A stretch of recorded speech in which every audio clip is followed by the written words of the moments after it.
Welcome in, ladies and gentlemen, for another exciting interview here on the Fighting Now YouTube channel. Once again, ladies and gentlemen, I am Jake, back inside the StreamYard Studios, back inside for another exciting interview. And today, I have the one, the only Miss Erica Cooney, who, if you guys don't know, she has been doing some essential oils. And by the way, we want to get a chance to shout her out real quick, even though she's in the StreamYard Studios with us, because she's been doing so incredible with these essential oils. I forgot about this for camera. But if you guys want to get a chance to check out all the essential oils that she's selling, make sure you guys get a chance to follow her on Instagram @_ Erica. That is for all the details, everything that it is when it comes to these essential oils. And plus, it's Suicide Prevention Month.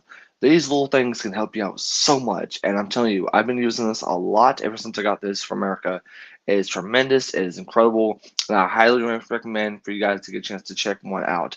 And also, let's not forget that what month it is. It is Suicide Prevention Month. So yet, I hope that anybody that's watching this that's struggling through a hard time know that you guys are awesome. You guys are amazing and incredible. Two more announcements before we get started. Don't forget about next Friday. Next Friday we have Miss Jackie McLean at 11 p.m. Eastern Standard Time here on the YouTube channel, and of course we have Lupe Mateo tomorrow next Saturday at noon. And I do have a little bit of an announcement. So if you guys remember my interview with Miss Lauren Garcia earlier, she's coming back inside the StreamYard Studios tomorrow at 7 p.m. Eastern Time. We get a chance to talk to her about her 155 title fight at Epic Fighting. Okay, that is all the introduction to all the talking that we need to get taken care of. So now, help me introduce a woman who is killing it right now with these essential oils, who is killing it right now in the fighting world, who happens to be one of my best friends in the entire world, who is the best, who is incredible and phenomenal. Please help me welcome Miss Erica Cooney. Thanks for having me. Hey, how's it going? Good, good. How are you? I'm doing good. Hey, I can't complain. I mean, we've had so much, the UFC fights, the bare knuckle, and of course, we get a chance to take a little break from there and get just out of your interviews. So I definitely want to say thank you so much for taking the time out of what's been a very busy schedule as of late to get a chance to join me. Of course. So how's everything been going? I know that you have something coming up, which we'll get to at the end, but how's work-wise been going? Work-wise is really good on the essential oil side of things. It's something I'm really passionate about. So being able to sit one-on-one with clients and help them and understand what's important to them is really important to me. It's one of the one things that really keeps me going. And yeah, it's been great. It's been really awesome. I'm really happy to have the opportunity I have with that. Well, I'm definitely glad. And once again, ladies and gentlemen, if you guys have not got a chance to get your essential oils from Miss Erica, once again, I will make sure to show you that. Follow her on Instagram. Not only for just get a chance to buy yourself an essential oil from her, because she's an amazing person. She's an incredible person. So make sure you guys get a chance to go follow her and get a chance to buy your essential oils today before something happens. Which we'll get a chance to talk about that. But let's go ahead and get things started, shall we? So pretty much for anyone who doesn't get a chance to know you, you've been doing some fighting stuff as well. So what inspired you to start fighting?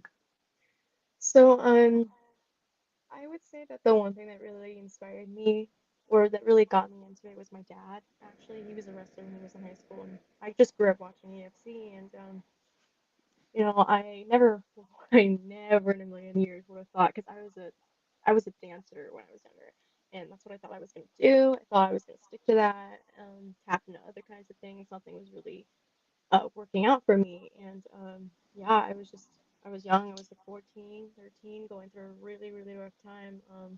It's funny that it is actually Suicide Prevention Month because I was suicidal before any of this, and that was really the one thing that um, it, I used fighting as a defense mechanism, not only because it's a physical thing, but it's a stress reliever, and it was something that just spoke to me. And I don't know. I fell in love with it instantly the first time I tried it, and then from there we were hooked.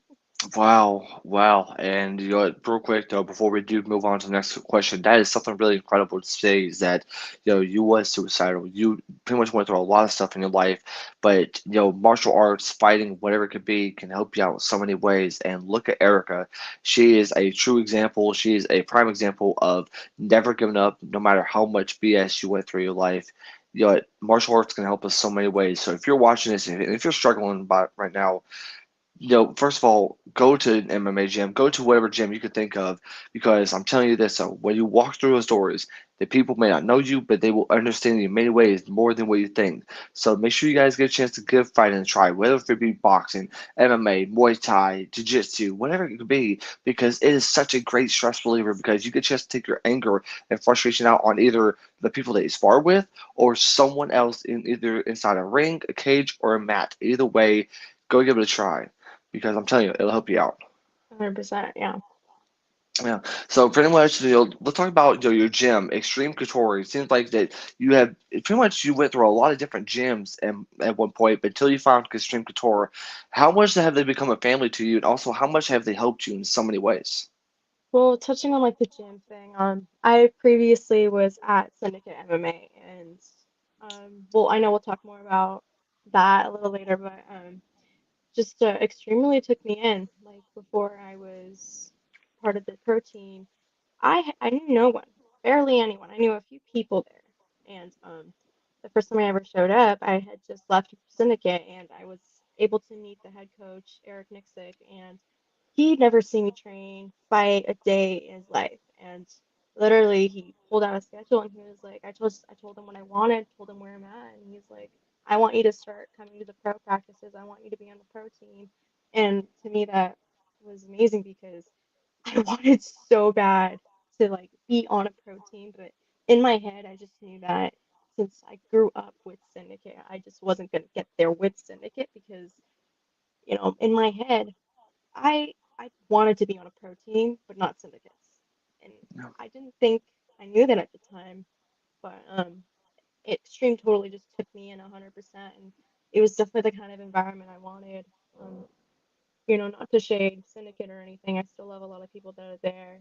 I don't necessarily stand for what they believe in, but I still love a lot of people there, a lot of people that I'll never forget, and people that brought me up too. I'll never forget it. I mean, I grew up with that gym. Um, for reasons that I'm no longer there. I won't get too much into detail of it, but it led me to being at Extreme Couture, and that's all I'm grateful for. I'll never forget it. Never, honestly.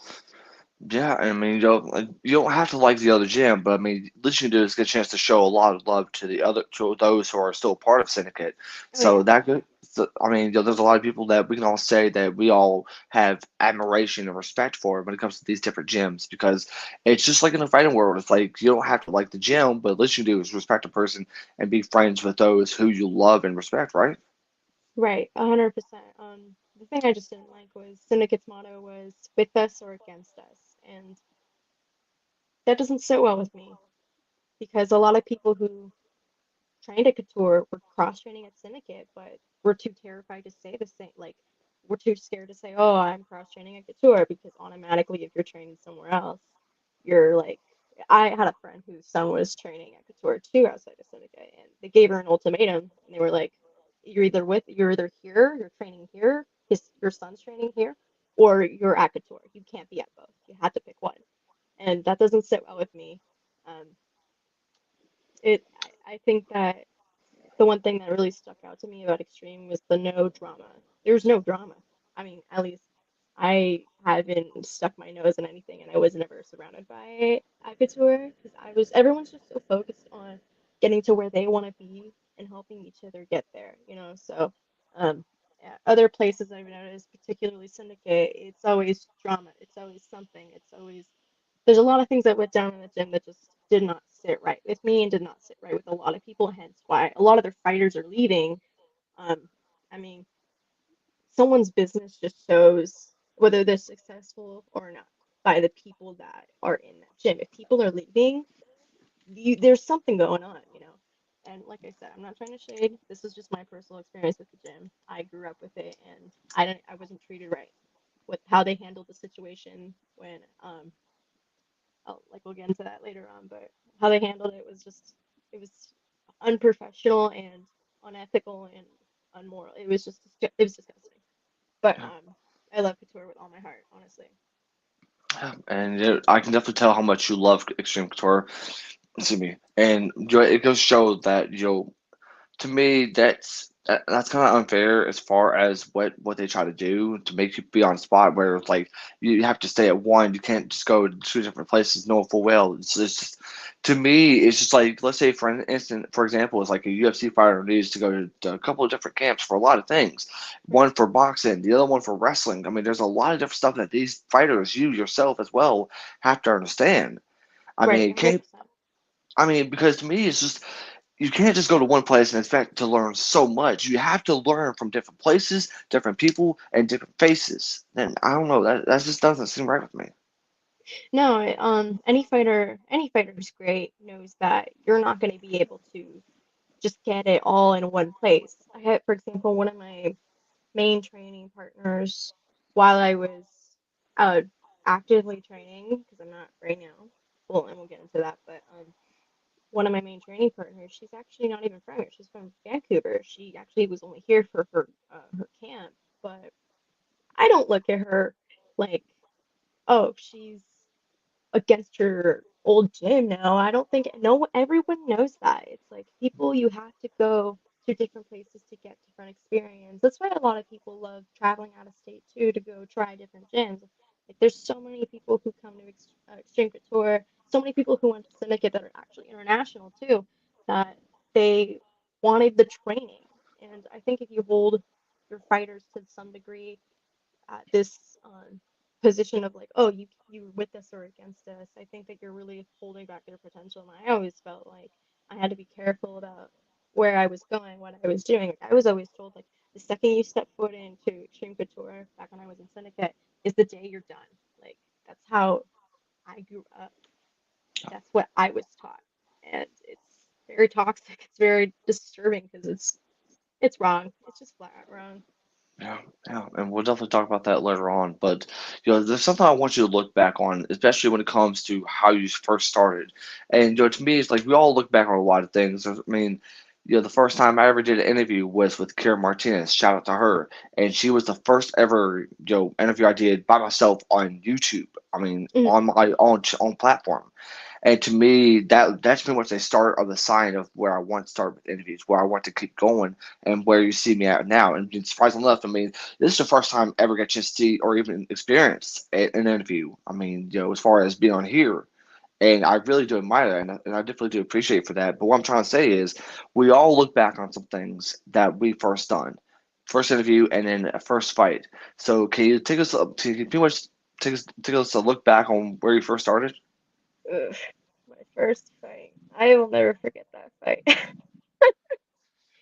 So, my first fight was a Muay Thai fight, and I was fighting for USMTO, and I love USMTO for as crazy, tension there is when you see those rings in the in the venue. It was just an experience I'll never forget. I had a lot of issues with that particular fight because of COVID actually, and I had a few life events happen at the time that just were I was trying to keep under wraps, but I couldn't. For example, I was assaulted right before, like right after I turned 17, and that's when I first started fighting. I had been training since I was like 13 or 14, but I first had my first fight at 17, and I had been assaulted just about 2 weeks before that fight. And then at the same time, my mom had actually cheated on her husband, which was very disturbing to me and my older sister just because we have younger half brothers, and one of them's autistic. So to watch all that and then try and focus on everything else going on was hard. Plus, adding on top of it, COVID. Oh God. So USMTO went through this period for about a whole year because, there was a time where all the gyms were getting shut down. No one was training. But once they finally did open back up the gyms, particularly like I was at Syndicate at the time, um, my coach, I will not say his name. I'm leaving names completely out of it. That's for confidentiality. I'm not gonna, you know, that's completely different. I personally don't have anything against this person right as of right now. Um, but in the past, there were definitely issues because that first fight, I was training for that for pretty much a whole year, like getting ready for that, because COVID kept postponing it because they would be like, "Oh, we're gonna have it this," and then like a week before, they're like, "Oh, sorry, we're canceling it. We're postponing it to this time." And then they did it about 3 times. I think it was 3 times. And um, when they finally announced that they're actually gonna be holding the event, it was gonna be in Phoenix actually, and I did end up going, but it was just really shitty because the timing of it wasn't the greatest because my coach at the time was giving me so much hope and so much like he was like, "Yeah, let's do this. You got this. We just have a few more things we gotta work on, blah blah blah, yada yada yada." And he pretty much was putting this false sense of hope into me. And my coach, actually 3 days before we were supposed to go out of town, he sat me down and he was like, "Hey, I'm sorry, but I'm not gonna go with you." And I was like, "Are you kidding me? You've been telling me for like a while now." And then come to find out, his wife actually and I are really close, and he just told me like, my house is about to be built. I'm gonna lose a lot of money, this and that. And I was like, fine, okay, I'll figure something out. It was devastating. And then I come to find out that from his wife that he was lying to me because his wife was like, "What did he tell you? That's not even true. Like, our house isn't even gonna be built in June." And that was um April. That was like April when that Yeah. happened. So it was like, wow, it was very unfortunate. First fight didn't go great. I'm gonna just say that. I was just super out of it. When I get stressed out, I actually like do this thing where I kind of like dissociate, and it's been going on since I was like 8. And it's just my kind of defense mechanism in my brain, I guess. I block my brain just automatically blocks things out, and it turns into like kind of like amnesia. There's a term for it. I don't really remember what it was, but that was not a great experience. It was hard, but I went in there by myself without a coach, and I had a friend who her dad who used to train at Syndicate with me, and she dated briefly the my coach's best friend who used to be the coach at Syndicate, and so they hated each other. My coach and her, they hated each other. So when I was at the event, actually, her friend was there cornering people, and I told her what happened, and her her friend that was coaching called me and was like, "Hey, is this Erica? I'm gonna corner you." So him and my dad actually cornered me, and I literally bonded with that guy so much more than I ever bonded with my coach. Like, and it was like a few hours before my bout, and I bonded with him so well, more than I ever did with my coach in the 3 years I was with my coach. Like, it was insane. But Yeah. it was a good learning experience too, even through all the shitty things that had piled up on top of it beforehand.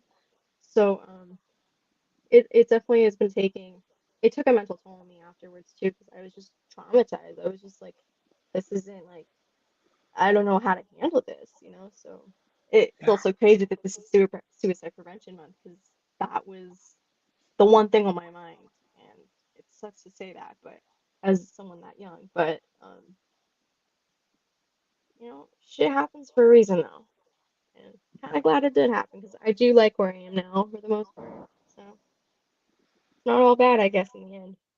Yeah. I mean, to me, I about teared up whenever you told me like how you got assaulted. You had your mom pretty much divorced with her husband at the time, and what was going on between you and your brother, and so much shit that has happened during that small amount of period of time. Wow, wow.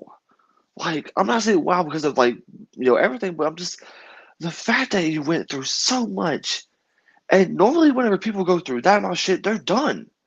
But the fact that you stayed strong, the fact that you became stronger and you've done so much goes to show of the true warrior you are. And I know that you pretty much Thank you. had to hold so much from just admitting that. But I definitely do admire from everything that you went through. You literally are the definition of going through hell and back.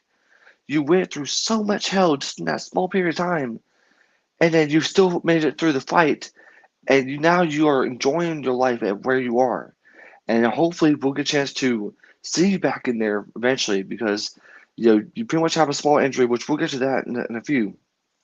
But I'm gonna skip the question because I already know how training can be on you. But you know what? And as someone who has been part of this page, for someone who understands mental health awareness, this journey that we have as either an interviewer or as a fighter, you went through so much of the good times, but there's also been some tough times that you went through. So if you don't mind me asking, what has been the toughest part that you've went through in your journey? Um, I would say that getting back up after that fight was really hard because of everything that did happen, and I didn't have like the greatest childhood either, to put more context into it. So when it came to training, my brain associated physical like violence with my childhood just because I did have, you know, not necessarily the greatest relationship with my parents. Like for example, my dad was very violent with me, and it left PTSD. As a kid, you don't look at it with discipline, like as disciplinary, and then come to find out, in my head, I was right. That wasn't discipline. That wasn't, for as much as any parent would ever deny it, but um, Yeah, that was hard. That part was really hard because after that fight, those feelings just intensified. Because that was yeah. my first fight. I Oh yeah, hadn't experienced like a fight before that, and that part was really hard to get back up from because even still to this day, like I get moments where um I freak out about it. Like it was a very deep rooted thing for me. But yeah, that part was hard. I mean, I also, like I said, my gym had a big part to do with it because there were more things that happened as a child that I don't think any child should have to deal with, like oh, issues with getting sexually harassed at the gym, getting what's the word, objectified by grown ass men when you're a teenager, preteen, whatever. Um, Especially because I also had a different coach do something very misleading too, which, like I said, I'm never using names, but you know, your gym makes up who you are as a fighter and who you become. Your main gym, the place that you are from, the place that you train, really makes you who you are. And it really defines what kind of fighter you become because it's about your environment. yeah, Someone who grows up in a shitty environment, like 9 out of 10, going to become a shitty person more than likely, or they're going to be starting out like one or thinking they are one. yeah, It's just like how we learn from our parents. We learn from the things that we see, we watch, the things that we've been taught to do. So that part was really hard. Getting out of that gym was really, really hard for me. It's not easy. I wanted to for a really long time, but like yeah, we'll totally get into that more. But yeah. that that part's Um, rough. It would be rough on anyone. yeah, and I just gotta say, I don't know what to say except like, wow, the fact that you have went through so much to being harassed as much as you did, from dealing with so much that you went through in that time, and the fact that you're still going though, it just goes to show with the warrior that you truly are. And we all may not have the best childhoods. You are pretty much the definition of literally like you went through so much hell. I mean, you may not have had the best childhood, but you're pretty much building your own future. Your past was your past, and right now it's time to be able to build your own future. And that's something I'm seeing that out of you. I'm seeing so much out of you ever since I met you. It's so incredible. And and by the way, even though me and her we've been friends, this is the first time she's opening up right now. And I definitely want to say that takes so much strength and courage to be able to let that out. And I know that your emotions are going through so much, and I just want to say that thank you for sharing the Of story course. because really truly to me that can literally inspire someone. That can literally inspire someone who goes through the abuse, who goes through so much that they never see the light at the end of the tunnel. I've told you this, I don't know how many times. I've told everyone on Instagram, I don't know how many times, but there's always a light at the end of at that dark tunnel because I really feel like the dark tunnel is everything that we go through, all the hell, all the bullshit, everything that we went through. Yeah. But the light is get a chance to get out of that place. It's getting out of the darkness, because once when you step out, you start to see a whole different picture of life. Yeah, Because 100%. because to me, and I'll admit this too, for someone who got bullied for being a special ed, from someone who, pretty much had a dad who didn't really care about himself, who all he didn't really think about is himself and just nothing but him. But yet, I never thought I would see the light until I went through so much that I went through. But here I am, and that's exactly what you're doing. Yeah. And I'm just blown away by the story. It's like it's so incredible the fact he went through so much. And I don't know I'm rambling too much, but I No, just you're good. You're good. Trust me, I could go on and on and on. Another part that I think really had a big impact on that was that people were supportive. Like my family was supportive, but they weren't. Like my dad wanted me to get into sport because obviously he thought it was a good outlet for me, and he kind of wanted a boy.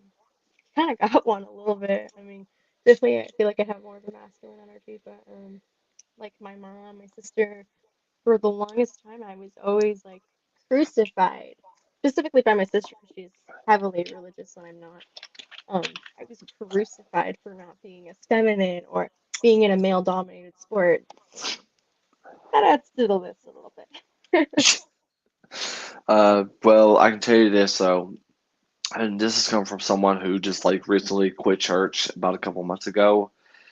Yeah, pretty much anything you do is like you'll end up feeling like persecuted. And I'm not saying anything bad about the Christians. I'm not saying anything bad about that at all. It's Yeah, just whenever you go to that place for as much as you have, and yeah, you end up meeting the people that you talk to, it's like anything you do, it's like, I understand that they're looking out for you and trying to help you decide what's better for yourself. But at the end of the day, though, it's your life. It's your life. No one should be able to put their mouths into what you do in life. If I wanted to be able to do my interviews and do what I do for the page, this is my decision. It right. doesn't have to go to the churches, because at the end of the day, though, we all know what we're doing. We all understand it.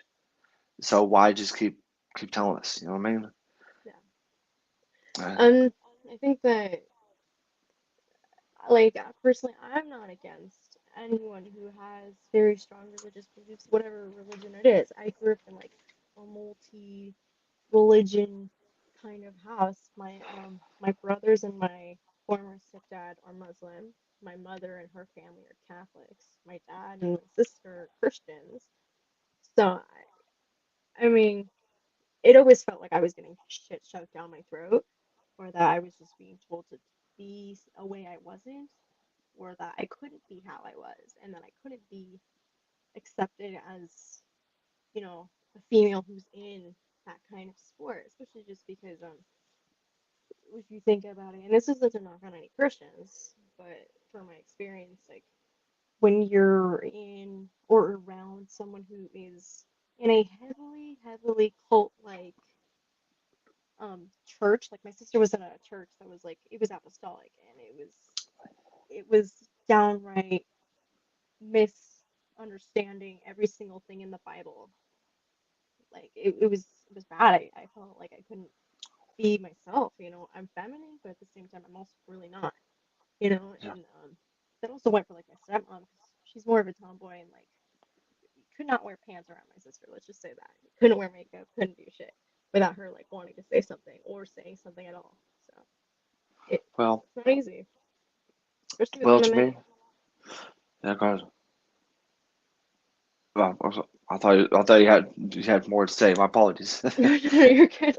I talk a lot too. No, hey, I do too. But to me, it's like whenever, like, for my situation, it's like the only time you get a chance to go to church is to be able to have your dad to be proud of you for doing something for once in your life.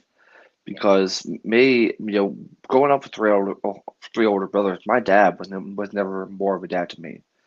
And the thing is, like, whenever I did marching band back in law school, and yes, you can type in the comments, yes, hashtag band nerd. But anyways, um, you know. I was the different one. I was the one that was like really heavily involved with like music. My middle brother pretty much played football, and my dad, who somehow ended up going to church, and after like I went through like a couple of churches in this town, and no offense to them, but I mean they do their part, but it's just what's so sad is like the only time whenever my own father was ever really proud of me was because I went to church because he lives in Kentucky. I live in Mhm. West Virginia, and it's like whenever you go to see him, it's like he introduced me to these people. It's like I'm so proud of him for being this Christian boy, and my mom, who I say I have the best mom in the world. She loves me for no matter what I do. She supports what I do for the Instagram and the YouTube, and she doesn't care what I do as long as I'm happy with it. That's all that really matters. And to me, that was the only chance I can be able to get a chance to say that my dad is actually proud of me. My real pops was actually proud of me. Mhm. And then and now, um, ever since I quit, I haven't had no phone calls, and I haven't had any messages from him. So pretty much, which I don't really associate myself with him anymore. Which it's been years in the making. But my point is that I was going to church for it to talk like what's that way that my dad can actually say something sweet and that can actually get a hold of me for once instead of just him being silent. Mhm. And and that's pretty much the first time I've ever admitted that on the stream or even to you. So yeah, um, we'll definitely talk more about that once when we get Yeah. done. But let's go ahead Definitely and get with back you to on the that. what is it? Definitely with definitely with you on that because it's the same with me. If I wasn't performing in the manner that they wanted me to perform or he wanted me to perform, then I was not relevant at all. There was never an I love you. I was proud. It always it was dull, honestly. It was defeating in a sense. I had to pick myself up from that. I didn't have someone to encourage me other than my teammates, but it's just how Yeah. it is. Well, pretty much, no offense to my family, but whenever the friends I made on the fighting now have become more of a family to me than my own family has, especially on my dad's side of the family, that goes to show that I knew that I belonged somewhere and that I belonged to the community of MMA, whatever you want to call it, through the media side. And I definitely got real quick before I continue. Those like three people have helped me out to get better at interviews who have helped me get better at what I'm doing today. Jared Parker, Lisa Soler, and of course Zaria. You guys, as far as the media side, have helped me get a chance to get better, have helped me get a chance to feel like I'm at home. And you especially, like you as a person, you as a supporter, you have helped me show that there is people who will love you regardless of what you do. And and I think of you as my family. I think of you as my little sister. So thank you for that. Let's go ahead and get back to it. Kind of unexpected, and so talk about we've been talking about so much about mentally, a lot of things about mentally. Um, how much has the sport helped you out in so many ways, especially on the mental side? Oh God, immensely. I really don't know who I would be without it, if I'm being honest. Because I went from not knowing who I was, not knowing what I was gonna do, and feeling really confused about everything, and feeling like there was only one way out of it, which we all know right now what that was. You know, um, that was a game changer. It was 100% a game changer. Like I instantly fell in love the first time I ever trained Muay Thai. Instantly fell in love, and that's where I really decided like this is what I want, and I felt like this is the place for me, Yeah, and not really feeling like you had a support system growing up. I found that through my gym. You know, don't get me wrong, for as interesting as the staffing and the way things were ran at Syndicate, I always loved my teammates for yeah, the most part. My teammates. I was never part of their pro team. really didn't really want to be on their pro team just because I didn't really like the people that I didn't like what they were for. I didn't like how they treated people who weren't pro team fighters, that weren't pro fighters at all. I really hated it. But the people that I trained with were like all the Muay Thai guys. Like I was the only chick in Muay Thai for that was consistent for years. And to me that was a flex. But at the same time, I made really good friendships that way. Made really good relationships with people that still to this day, from the beginning, like there's one of my friends, still till this day, we still talk to each other, and I'm not even there anymore. You know, Yeah. like Uh, I found a family. I mean, I love my family for how they are, but I found an even bigger family that accepted me as I was. A little crazy, a little messed up, young, and just trying to get somewhere. And my yeah. mentor, especially Roxanne Modafferi, that woman practically raised me. I'm not even kidding. That woman literally took me in when I had nowhere to go and I had nowhere to live. She took me, you know? Well, well, real quick, shout out to Roxanne Montefiore. Truly an amazing person, a Oh my kind soul. Like, if I can get a chance to just like tell her like face to face, like, thank you so much for what you do for this woman. Thank you so much for you know treating her like family and just treating her like like she's a part of something and she is a part of something. And for anyone that's watching this, I keep telling I keep saying this in all my interviews. That goes to show how much this sport can help you mentally. When you go from being nowhere, you'll end up. You, I promise you, you'll be somewhere.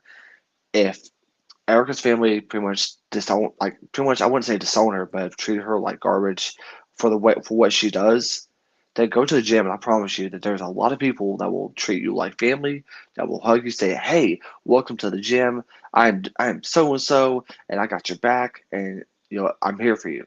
Because there's a lot of people in that gym who may or may not realize goes through the exact same stuff that you're going through, and will help you, and will show you the things that you have never got a chance to show, especially with how this life is. I mean, life is not no Nintendo game.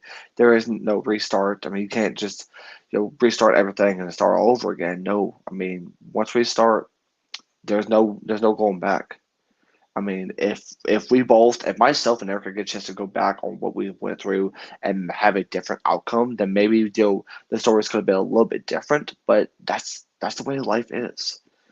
And I wish, and I really wish that West Virginia would have like an MMA gym because we did at one point. It was in a town called Oceana, and it was called Psych Ward MMA. I started going when I was in middle school, and I didn't know what MMA was. I didn't know, but all I know is I got invited to it because they something must have told me like, okay, go ahead, go give this a try. And I put on my first pair of MMA gloves, and I learned so much. If I got bullied at school, then I would just go to the gym and I would just take out all my anger, even before practice. Like I'll be worn out during practice, but it'd still be worth it though. Yeah. So for anyone who goes through bullying, don't think about doing something that you're gonna regret. Go to the gym. Let out all the anger on a bag, on something, on anybody, but don't do it on yourself. I know how self harm can be. Self harm can be one of the toughest things that anybody has to go through, especially if it's a lot of stuff that I'm not gonna get into detail. But if you get in that place, just go to the gym. Go to the gym. You'll feel better, and just like that. 100%. Every time I had an issue at home, I would go to the gym and magically all my emotional problems would just be gone. Maybe not the problem itself, but the feeling of stress, anxiety, sadness, whatever it was instantly lifted in a lot of people. And I can vouch for this myself. Being a part Yeah. of the sport was a way to gain control over a situation that you don't have any control in. Like Yeah. I was really aggressive after my mom had cheated on her husband, and let's just say I took it out on my training partners, and fortunately, they're all like they were way bigger than me, so I was a 4'11" thing surrounded by grown ass men that So pretty much in like let's say for instance like a nerd example, it's like you see a bunch of Snorlaxes that get beat up from a little I wouldn't say a little Jigglypuff, but you get what I'm saying, right? Yeah. I'm just trying to think of it from a nerd ways, but anyway, nerdy Jake, I understand, but It's all good. let's go ahead and talk about these. Let's go ahead and talk about these little things right here. Ah, okay. So, Oil so break. oil break. Yes, let's Oil take it. break. Yep, little oil break, little oil break here and there. I rub these on like literally 100 times a day. Oh, can't even lie. So, so for what we are using right now, y'all, and this is the first time we've ever done like a little prop, like a little little Wild orange, sponsor. baby. Wild orange, baby. Hey, yes, hey, same one, the same one that you gave me. Hey, thank you for the wild orange. So pretty much what people don't know is like these essential oils can help you out in so many ways. Oh my gosh, they smell incredible, they're amazing, and I gotta ask, like during the time in fighting, what came up with the essential oils? What made you want to start selling essential oils? So, outside of fighting, one of my jobs is being a barista, and my manager, she actually has been a part of the company way longer than I have, and you know, I, I had so many issues from the get-go of being there, not with like the place, but just personal issues in myself, with myself, and things I didn't know how to handle, and there's a lot of like everyone knows in this sport you're gonna get injured. Let's just say I was getting injured left and right. This was before I had like my more recent injury, but my manager was like, "You should just try these. Use this if you're feeling anxious. Use this. Use that." I have my whole bag with me, literally on the floor right next to me. Let me see. Ugh, Oh no. but anyways, yeah, like she just started throwing oils on me, and then I was just so curious how everything worked, and I was like, "Is this really used for that?" And then I started using it myself, and she'd give me stuff, and I'm like, "Holy shit! It's not like $1,000 because everyone knows how expensive medical care is, and I'm not knocking on medical care or doctors or anything because um, the whole purpose of essential oils isn't to be against getting help from any kind of clinic or whatever, a doctor, whoever. It's to use essential oils and their benefits is as a holistic medicine, but in a more clinical approach. For example, what's a good one? Let me pull out. Ah, here. No, this one. Where is it? Okay, this guy. This guy is called. I don't know if you guys can see that. I'm gonna do this Yeah, the beauty yeah, blender way. yeah. There it is. This is On called guard. On Guard. This one's really good for bacteria. People who have, for example, let's say staph, for example. That's a very commonly known bacterial virus infection within gyms. Staph, ringworm, even things that are internal and infectious like colds, flus, anything bacterial. Bacteria, period. This is really good for that. I had a my ex-boyfriend actually, he got sick one day and I made him drink some of this and it works. So I, I ain't complaining, nor was he. So there's just so many different things that essential oils can be used for cooking, baking, especially doTERRA specifically because it's certified pure tested grade. You can use them, you can take them internally. I only recommend it with this brand because I don't know about any other brands, but this is the only brand that's um, actually tested to be able to be drinkable because it's 100% pure. So it's Yeah, plants, but like any other plant or like anything else, not all plants are meant to be digested. So not all of them can be taken internally, but there's just so many different oils. Like you could pull up any oil and I can tell you what it's for. Like I'm just an encyclopedia for it, and being a wellness advocate in the company is honestly really life changing because I made a career out of it too outside of fighting. That was saved me from not knocking on anyone who has a job, but people know I'm also in finances too because it's what I grew up in with my family. And statistically, people who are more self-employed or own businesses are more able to have more freedom when it comes to how much they're making and when they're making money because they're not adhering to someone else's hours. So I was someone who was certified for the aroma touch technique, which is just their massage technique. That's good for a whole other different kind of purpose, but it literally it helped me make a career out of it, and it helped me help people. So that oof, I could go on and on and on. Like it's like fighting. I could go on and on. And no worries. And but once again, and I'm pretty much gonna pop this up real quick. If you guys want to get a chance to get yourself some Erica's essential oils, make sure you guys follow her on Instagram at underscore Erica to get a chance to get your essential oils today. Because you guys better reach out to her because get ready to come up on what's going to be happening for you this coming Thursday. But I did ask you something, I think last night or the other night, is that we all want to be recognized for something that we do. Me, I want to get a chance to recognize as the interviewer who has the best communication with the fighters. You have a lot that you want to be recognized during your time of fighting. So, I'm going to put you on the spot, and I give you a lot of time to think about this. But what's something that you want to be recognized during your time in fighting? God, man. See, this is when you for the first time you asked me this question, I was still really stumped about how to answer it. I still kind of am, but I kind of feel like as a person, I don't want to be that person or that female fighter who is just known for being attractive or using their body for um you know attention.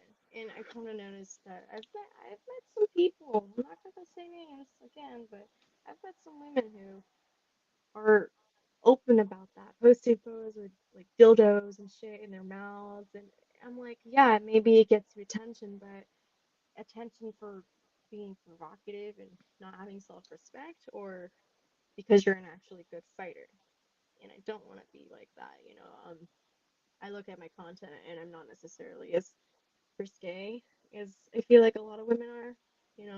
Sure, I'm here and there like with sexy kinds of photos, but I think for me, I just want to be known that I started somewhere and maybe it wasn't the greatest place to be in, and I got somewhere else. I got to a better place. I got to do something great, something that, people know me for, you know. Um, I also feel like there's just so much like I'm a very complex person. It's so hard to just say what every single little detail about me is, but I also feel that I'm kind of like a kingslayer. My fighter name's the Villainous. I got it from an anime. It's my all-time favorite anime. Um, if anyone knows the the um the anime it's from, go put a comment out there. I don't know. It's curious because it's not a very popular anime, but the main character is like she's like a kingslayer. She fights for what's right, or she fights for what she believes in, and she really cares about people. That's how I am too, but at the same time, she's a villain, you know. Oh yeah. So there's spunk. There's a backstory to it, and her life's a freaking Otome game, and that's kind of my life too. For any anime nerds out there, I am an anime nerd. That's one thing I will say. Yeah, I think just doing something and being known for it, and not necessarily just because I'm attractive, or I've been interviewed before, and remember when I posted about it, people would be like, "Oh, what'd you get interviewed for? Having a decent rack?" And I'm like, "Hold on, come again?" Like, Like, come again? Yeah, yeah, like do you want five knuckles to the face for asking me something stupid like that? Type of come again? see, and people who do know me on a personal level and have trained with me, obviously I have I have respect from Yeah. them, and um, obviously it's different when you're a female and you're in a male dominated sport because you're gonna get harassed, you're gonna get haunted, you're gonna get bothered, and that's no offense to men out there, but just statistically, that's just what happens to women that are young and that are put in situations like that. Because there's some shitty ass people out there. Like, there's plenty of like dudes that are like really famous dudes that were just like super butthurt because I was underage or I called them out on doing something that they shouldn't be doing or treating me a certain way. Like it's hilarious and it's happened so many times and people beg me not to say anything because they're like, oh, it ruins my reputation. I'm like, you made your reputation that way because of you. You're gonna make it. Like the coach I had an issue with that. He and I were relatives. We were kind of involved, but also not. There's a lot of tension there that nothing ever happened, thank God. But it was really hard to deal with because I was my teacher, and he was purposely making it really hard to train because he knew I was infatuated with him, and he was using that to his advantage to mislead me and to make me feel like shit. And I kind of just, I think, sorry, I'm going off on a tangent, but oh, I just want to be known for being a Kingslayer, dealing with a bunch of shit and still coming out on top because I'm doing what is in my heart and what I know feels right and what I think is um the right thing. Yeah. I think I don't want to be viewed as someone who's just a pair of tits. And I've gotten that a lot. Teachers, training partners, random ass people who don't know me. Of course, only like I said, only the people who know me have respect for me. Yeah. Um, obviously they're not going to treat me like that, but it's a weird situation to be in. But I definitely just want to be the one who comes out on top from Yeah. dealing with shit nonstop because I honestly have, and for the longest time I never really realized it. I just was going through the motions of the day and just going through my life, just doing what I had to do. But that's a very complex question. You could ask anyone, and they'd be like, "God, there's so much to this." Yeah. Like Yeah. some girls are like, "Oh, I just want to be known because I'm really hot," blah blah blah, whatever. I personally don't like that. I don't think that's a thing you want to be known for because your sense of self just completely gets altered and Yeah. destroyed because you base yourself and like I struggled a lot because when I was with someone, when I was dating someone recently, I was freaking out, and this is a shady thing to freak out about, but my likes were going down, my comments were going down, my followers dropped like a lot in one night, and I was like, "Fuck, this is what happens when I do this." Like I was so worried about it, and I just at least want to be known for not succumbing to those insecurities and being able to do something better, doing Yeah. something greater.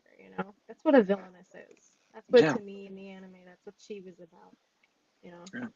Oh yeah, 100%. And something that I've always thought about is like whenever you was dating your boyfriend at the time, I'm always the type of person. It's like if you have a boyfriend, I hope they understand that hey, I come in peace. She's been a part of the like you've been a part of the page for quite some time. I wouldn't do something to make your boyfriend or any other person mad because of the fact that you are a part of the page. And to Yeah. me, it's like, if people can't respect you for having a boyfriend or even having a life, that's them. That's them. And to me, it's like, It's a I media may, tactic. It's just a media tactic. That's the truth. yes, People who understand media and understand business, people know that media is money. Media is, um, it's changed so much. Sorry, I didn't mean to cut you off, but like, I had to say it before I lost the thought. you're good. Hey, you're good. You're good. You're good. Hey, I don't care if you have to interrupt me. That's fine because at least you get at least if you thought about it, hey, boom, it immediately comes out. So trust me, I Just get throw it. some oils on me. Just throw some oils on me and go with it. Wait. Throw it right at me through the screen. And if there's one person that I could say that knows a lot about anime, and he's probably still on PlayStation right now, he's my buddy Electric Days, who I play on the PlayStation with. And every time I talk to him, he's like a really huge anime nerd. He's like a diehard anime nerd. The man will literally start singing Japanese music while I'm talking to him, and I'm thinking to myself, I'm like, wait, what are you singing? And That's me. and I remember the first time I told him that I started getting to Dragon Ball Z, he was like, "W man, it's about time you finally got into anime." Yeah. Even though Dragon Ball Z wouldn't be like anime, but still yet though. People I are mean, weird. People are so freaking weird when it comes to that stuff because, like, people who've seen my Instagram can see that my tattoos are actually all Japanese. Like, I have my brothers tattooed on me, their names, and then I have a pretty pagoda, like all beautiful. this entire arm, all my shoulder, like, and it's funny because people think I'm just white, and I'm like, dude, I'm actually like Mexican. What the fuck? It's so interesting when people start getting on the topic of like anime and like cultural appropriation. Oh, you're singing a song? What the heck? Like, I can sing a song Uh, if I want to sing a song. I'll punch you in the face. to me, to me, and the one thing I love about Electric is he's like him is always so opened up. It's like Mhm. if like it's like one day if we're just like chilling, like we're playing PlayStation, all of a sudden here comes blasting out into this Japanese song. I'm like, what the f are you doing? What the See, fuck are you? that was Roxanne Modafferi. She was the one because she lived in Japan for 10 years. Yeah. So, and like she was like my mom in a sense, you know, she literally raised me from bottom to top. And she taught me everything I know about like Japanese culture. She's the reason my tattoos are all Japanese. Like that's like my tribute to her. So it's it's Well, it's great culture though. I love it so much. I need you to do me a favor whenever you do talk to Roxanne. Tell her that the fighting now needs to learn so much about the anime and the Japanese culture. I definitely want to get heavily involved as far as learning it. So if you don't Hmm. care, let me, Yeah, I'll let her if she know. don't care, if she ever has the time, I would love to get a chance to learn so much about the Japanese and the culture because the only like Japanese stuff I really know, and this is kind of the wrestling fan out of me. I watched a promotion called New Japan Pro Wrestling, and when I started watching it, there was no English commentary, and it was just all just Japanese. Yeah. And the more I watch it, the more I understand the tradition side of things on how Japan does it to compare to America. Japan, it's like, you go there and you don't hear like loud like FUs or middle birds up in the sky. They will either boo you or cheer you, and they will say whatever the wrestler that they likes names. It's so unique because Yeah. No, Japan 100%. is just like so interesting. It's like I learned a lot of like Japanese, Japanese words that I didn't think I would understand. But the more you watch it, the more you understand it, and the more you learn it, the more wise you become at it. So I will definitely have to learn Get more as yeah. far as get Get heavily involved in it. involved. She's completely saturated in the culture, which makes sense because like I was raised by my grandparents and they're Mexican. So I grew up doing the growing up doing things the way they did things. She lived in Japan for 10 years. So she became that became her life and it's amazing because she's very passionate about it and back when she was training at Syndicate and we were both there, I well still to this day, I'm her kohai and she's my senpai. Like she's my Right. teacher, I'm her student. Um so it's I love it. I love it so much. I definitely love it for sure, and I definitely love the attires that Roxanne would wear, the Japanese stuff Oh that she would yeah, wear. So shout 100%. out to Roxanne. She's a Uh, character and I love it. She's a she, character. She's a total freaking character, you know?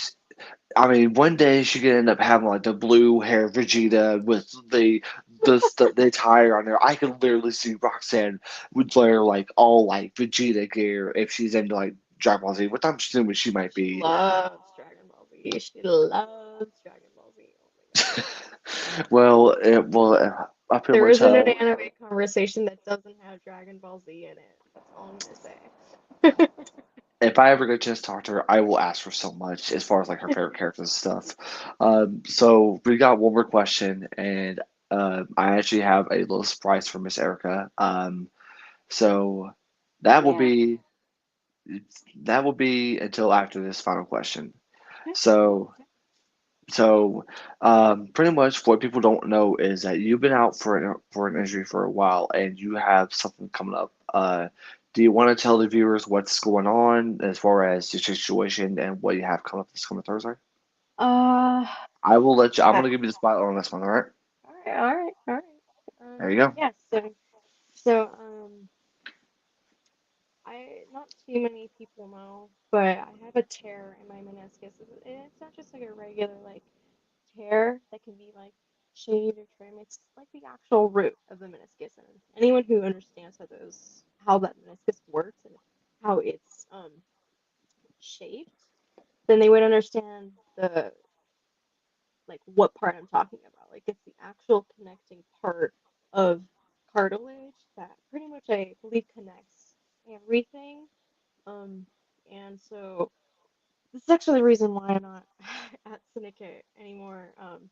When I was 18, when I recently had just turned 18, I had um I had trained with someone in a no-gi class, and um this person didn't really know what they were doing, and I had trained before with like plenty of people who just you know, did not have any experience at all, but this person actually did a heel hook on me. And anyone who trains jujitsu knows, or just overall just has general understanding of how um, dangerous certain moves are. Like I believe they're not even legal in some fights. Like some, I think for amateurs at least, they're not legal. I think they're very illegal. But this kid had actually done a heel hook on me, and he had like barely any experience at all. It was very flat out, easy to tell.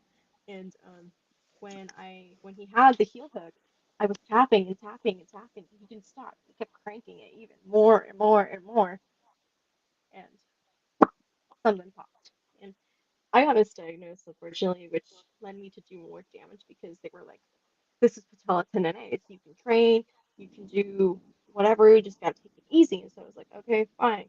And I was actually getting ready to take another fight, and but there was an issue because something in my gut just knew that wasn't right. I knew something was off. I knew that the pain I was feeling wasn't patella tendonitis. I knew it was something more. And I've had a lot of friends who've had like meniscus tears. No one that I know who, no one that I know has had a root tear, which those are like the most devastating kind of tear you can have in the knee. And it's not a flex by any means. It's just the freaking fact. So I have surgery actually this Thursday on the 15th. I have my pre-surgery medicals. Medicals, I say that as if I'm getting ready for a fight, but I have all my testing on Tuesday, but that's I'm no longer actually at Syndicate because of that reason, and there was just a big issue where when I communicated with my coach, one of my jiu-jitsu coaches for the first time, they were like, "This kid needs to get kicked out. It's not okay to be injuring people like that, especially if you're tapping." And you know, it was just really messed up because when I went back after getting injured, I was doing okay. Like I was training. I was just trying to go back to my normal life. I didn't want it to affect me. I thought it was just one of those things that was just gonna take like a few days to get healed, maybe like a week, and it wasn't. And that's when I finally like was like, okay, I need to go get more help. And in the process, the person who had injured me was not seen for weeks until one day he came back, and I saw him leaving a class, and I went to the manager of Syndicate, and then I went to the coach that first was like, this kid needs to get kicked out, and they like turned on me, and they were like, oh, you're always getting injured, blah blah blah. And in my defense, I'm a 4'11" girl, barely 150 pounds, and training with grown ass men. And I just thought it was really messed up because I was there for so long, like almost 5 years actually, I think. Almost 4.5 to 5 years I was there. Like this change to couture was recent actually. So yeah, it didn't end well, and I was really pissed off because I was like, you don't turn your back on your team or your fighters. And honestly, I was very convinced too, though, because I'm pretty sure when you turn 18, those waivers should not be, you know, usable. They shouldn't be valid. because legally you're not, as a minor, you can't consent for yourself. And it was a whole problem too, but I was just viewed as a liability, and I was just told actually that I needed to go, so they kicked me out actually. And in my brain and in everyone else's brain, for regardless of me saying like this is what I can do, you don't turn your back on your fighter beforehand. You help them if they've been there and they've shown loyalty. You help them. That's what makes like a really good team. Like for example, Eric Nixick. Like I said, he threw me on the pro team. Never seen me train a day. Never seen me fight. He gave me a shot, you know.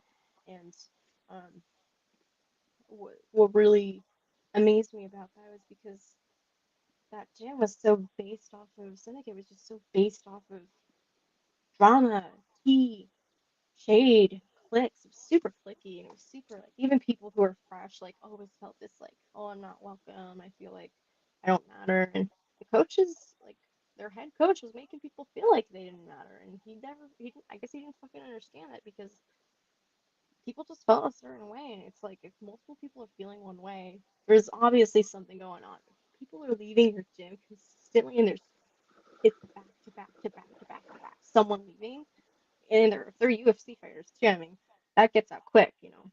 It was just a really shitty situation. I think it's really fucked up how they handle that. You know, honestly, they can come at me for this. You guys fucked up. You don't fucking turn your back on someone like that, especially if they've been with you for so long. You know, because I built relationships with those people, and then Yeah. overnight, it was gone. Overnight, it was gone. But you know, to me, I actually felt really relieved when that happened. I was actually really thrilled, and they were like, "Oh, just wait. We have to talk to the owner first, and then we'll see if you can come back." And in my head, I'm like, "Okay, whatever. Cool. Fuck it. I'm gonna go to Couture. Bada bing, bada boom. I'm on the pro team." Yeah. But yeah, Yeah. I don't know. Maybe, maybe it's even inappropriate to talk about it because I did want to get legal. You know, if I'm being honest, I totally did want to sue their ass. And I really wanted to. Like, I'm not even kidding. But there were just issues where it could become even more worse because there was, I was training after the fact that I got injured. I mean, not because, well, obviously I wanted to train, but I was also told, like, you know, it's okay to go back to training. You know, on that end, that's a doctor's fault. You know, I wanted to do what I wanted to do. I wanted to train. I wanted to get ready for a fight.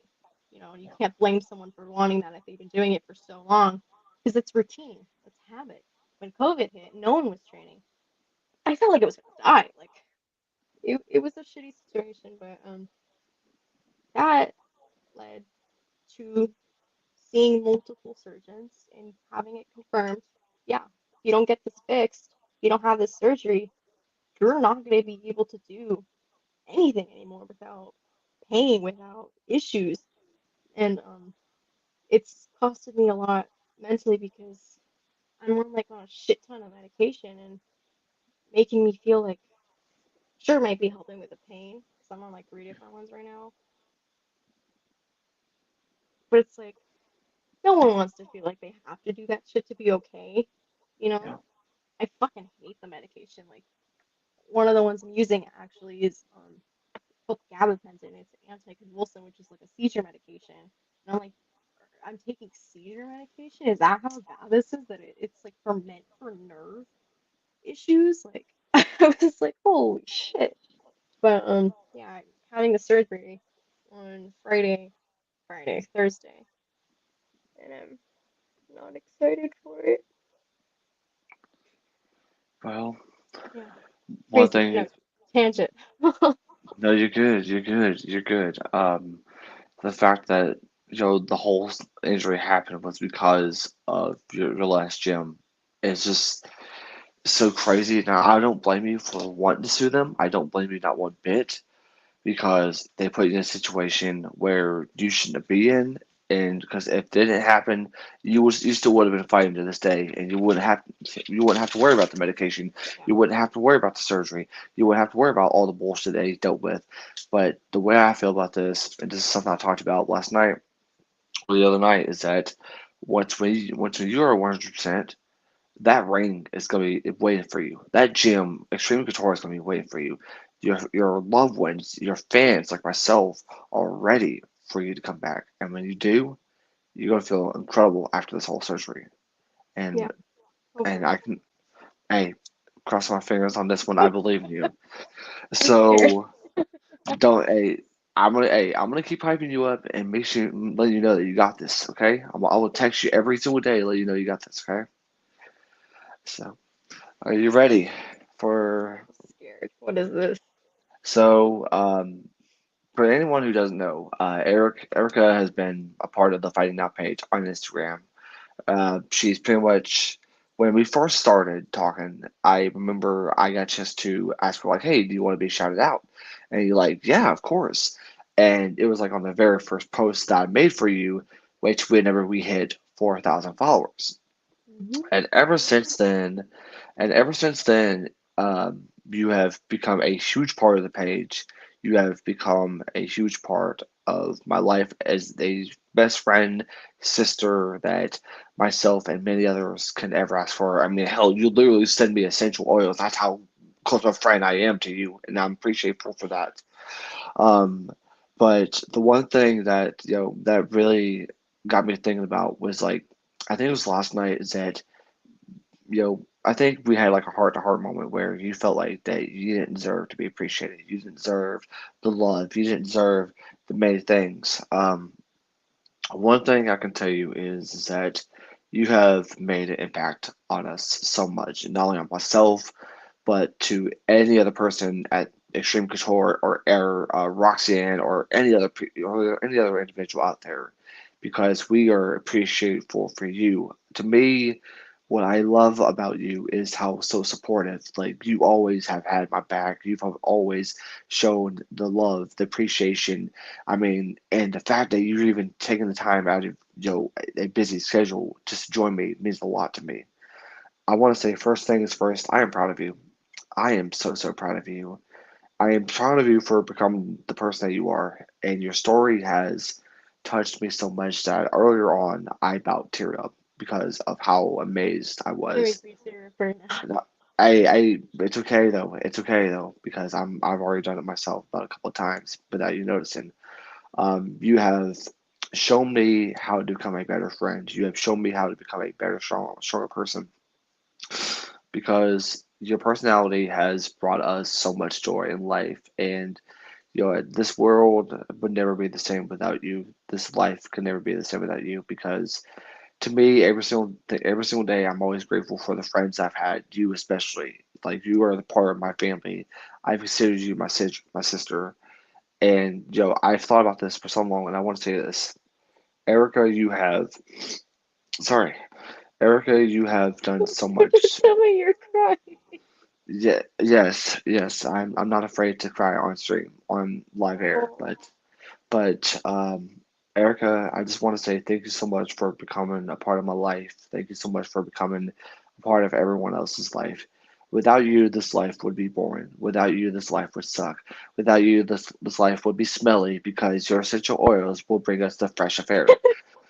Um, um, Without you, we wouldn't get a chance to see that beautiful smile that would always makes us want to keep going.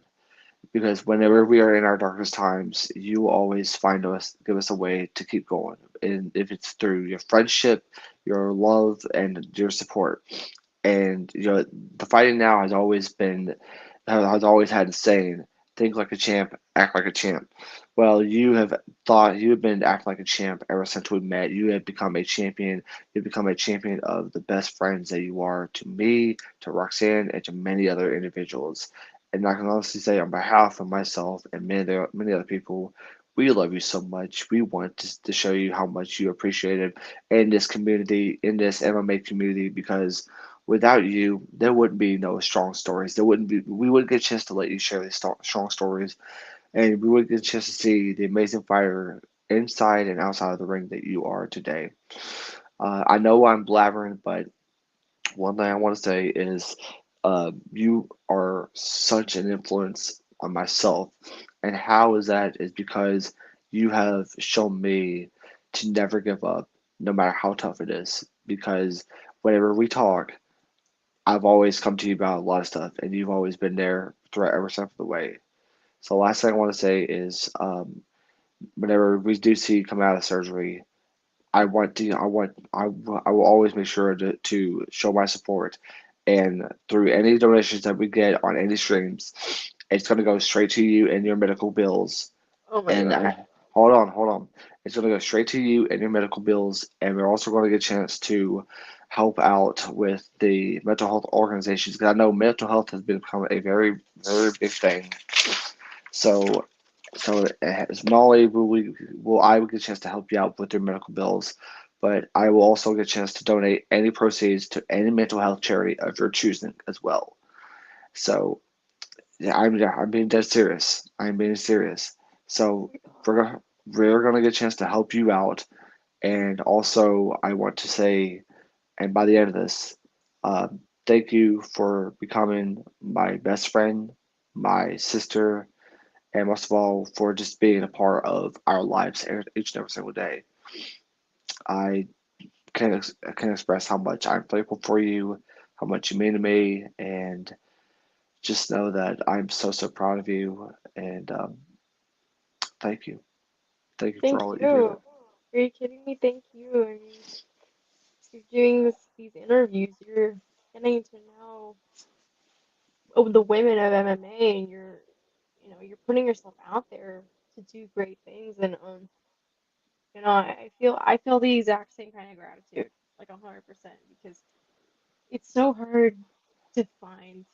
At least for me as a person, it's very difficult for me to find people that I consider close enough friends to be as family. It's a Yeah. very difficult thing for me to find. Honestly, like genuinely, like I do not say the majority of things I've ever told you. It's insane. But oh my Well, god. well, the fact that you opened up to me as much as you did, just makes me think about that. If I ever go through that dark place, then I just got to keep myself up and keep going because you know my story has never. I mean, it's somewhat been shared. I mean, I think you may not know about it, but when it comes to my family, when it comes to the stuff I went through, people be surprised. Like people be like, "You're not the type of person that would be think about giving up on life. You're not the type of person that would be thinking about, just just like hurting yourself with what you have." Oh yeah, not one, not two, not three, but four times I've attempted. Four times, and the last one was back in June, about a day before my birthday. Mm, But you know what? I kept going because it's not just the Instagram I look at, it's the people I've met. It's you, it's Sandra, it's Jordan, it's Holiday, it's Cassie, it's Taylor Starlin. It's so many people who I've experienced friendships with, and people go. I get called pervert for for what? For what? Why am I called a pervert?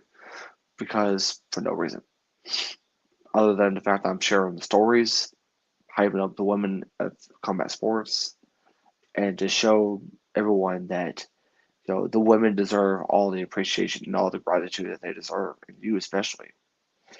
And I'll say this before we get a chance to let you have your final thoughts or comments, but the fact that you told me that you have never thought about being inspired, the fact that you told me that you never thought that you would be inspiring people like you have. Honey, the moment we met, you inspired me so many ways that I can't even explain. You inspired me, and hell, I mean, it's just because you're like that little sister that every person could just go to, and you don't have to say anything. It's like you're always there, and that's all I can really ever ask for is. And golly, I'm such a baby, and I don't care who types in the comments, but it's like you have been so grateful and so incredible to this page. And that's why I always want you to be a part of this page. That's why I've always wanted you to be a part of the Fighting Now family because we need more people like you. We need more people to say, "Hey, it's never too late. We don't want you to give up." And you are the definition of never giving up. You are the definition of being so phenomenal and through such hard times. And I can just say that if I can get a chance to be able to think about all the things you went through, I know that I can be able to get through many worse things that I probably end up having more come to my life. But at the end of the day, though, and just the final thing I'll say, just keep doing what you're doing. Keep doing what you're doing. Keep brighten the world up with these essential oils because the world will spell horrific if we didn't have these essential oils. But also just keep on being yourself because we need you. We all as a MMA community, as a fighting community, we don't ever want to see somebody go down to that place. And I never want you to go down to that place. So if you ever have like a bad day, something, just look back on this interview. Just think about how appreciative you are because you're appreciated to the Soul Jakester. I appreciate that so much. Wow, that's that's so touching. That's insanely just the most touching thing someone's ever really told me. You know, because that sense of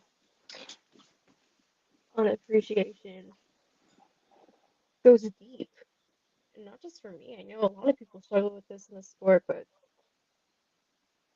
man, I appreciate that so much. Speechless right It's now, huh?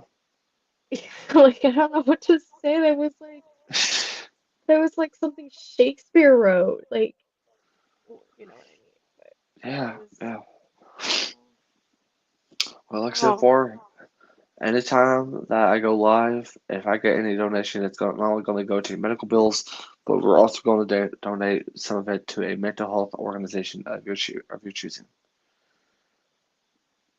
If I'm trying to pick one, I think I want to do it for either March of Dimes or that one's for actually research for premature babies. My brother was a part of it because he was born 2 months early and he had a lung problem.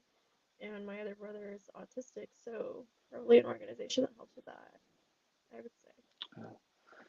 Well, whatever it is that we can do, I mean, I'm pretty sure that we'll get a chance to help you out.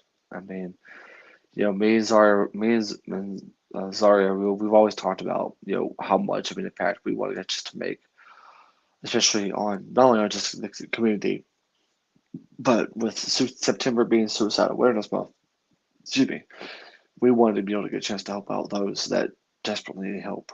And whether if it's, the organizations that you want to get a chance to send your donations for, gladly, gladly, because we're all a team, we're all family, and we all just need to understand, like, yeah, like you're gonna have those fights, like you're gonna have like grudge fights, but it's the amount of respect, it's the amount of respect that we have not only from a broadcast or from an interview standpoint, but also a fighter standpoint.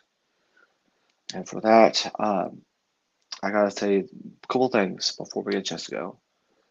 Thank you so much for taking the time. This is probably the first like hour long like interview we've had in quite some like we I last time I think I even did one was with Bretton Hart Beltron, and to be able to get a chance to share those stories, to be able to get a chance to understand you in so many ways, and the fact that you just opened up, I'm really really appreciative for that, and thank you for what you do. Of Keep course. killing it, keep inspiring, keep being a warrior, because at the end of the day, we are all mother effing warriors. I mean, if do you have anything you want to say before we hop off there? Just thank you so much for this opportunity to, you know, share who I am. That's something I'm not really good at. So I really appreciate you and everything that you've done for me and everything that, you know, you continue to do because it's a very big impact on my life as well, not just, wow, holy shit. Yeah, I'm just at a loss for words right now. I'm absolutely at a loss for words, but I appreciate you so much with all my heart. Don't leave Thank yet. you. Thank you so much for the opportunity. I'll, I'll make sure I help you out and give you the opportunities that you definitely deserve. Don't leave yet. Once when we get done, okay? Um, Once again, y'all, if you guys want to get a chance to, make sure you guys get a chance to Follow Erica on Instagram for not only get just to follow her for essential oils, but get just to follow the badass that she is today, tomorrow, and forever will be. Just get just to go follow her. One of a kind person, the sweethearts. I mean, she is an incredible person. You heard the stories, you heard the trials and tribulations, and I just I'm pretty much at a loss of words for myself. Other than that, I do want to say, don't forget, we do have Lauren Garcia coming in inside the the StreamYard Studios for the interview to talk about her 155-pound title fight that she got coming up in November 11th, and we got many more to come. So make sure you guys subscribe, follow us on Instagram at the Fighting Now, and we'll see you guys soon.